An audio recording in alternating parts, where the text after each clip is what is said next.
This exercise is called Stir the Pot, and it's a great way to strengthen your shoulder stabilizing muscles as well as challenging your core and your stability through your torso.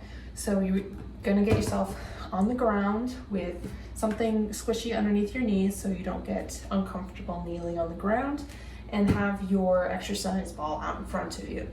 You're going to get yourself into a knee plank position on top of the ball.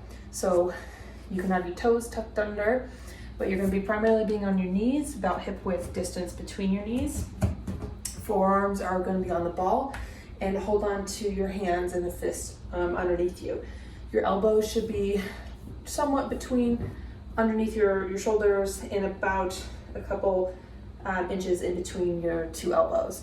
In this position, you're going to drop your hips down, so you're creating a straight line from your knee through your hip all the way up to your shoulders and through the top of your head.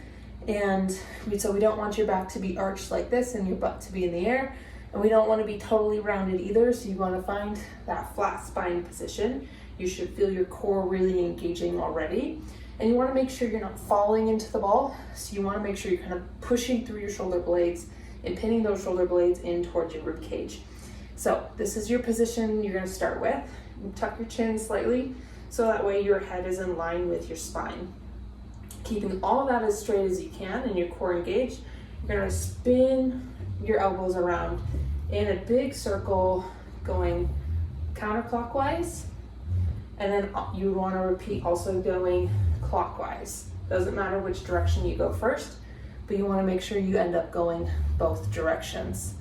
Your goal is, as your elbows are going in a circle, your torso and spine and hips are all staying level. So you don't want to be doing lots of twisting and rotating through your spine. You're trying to keep it all perfectly still and straight as you're rotating the ball. You want to make sure that you're not causing any shoulder pain when you're doing this. So if you are having some shoulder pain, you may need to reposition. You might be too far away from the ball or too close in towards yourself. Or you can also do this on a slightly elevated surface. If this is too easy, then you can get yourself into a full plank position off of your knees onto your feet. But this is a great place to start for most people, is on your knees in that knee plank position.